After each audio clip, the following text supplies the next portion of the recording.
తట్టుకోలేక ఆత్మహత్య చేసుకున్నాడని కాలేజ్ వాళ్ళు ఫైల్ క్లోజ్ చేశారు.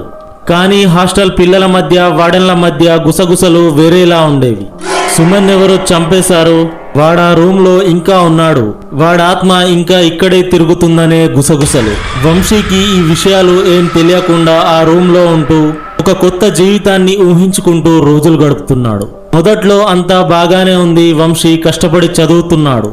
కానీ మొదటి నెల ముగిసేసరికి ఆ రూమ్ 303 తన చీకటి రహస్యాలు మొదలుపెట్టింది.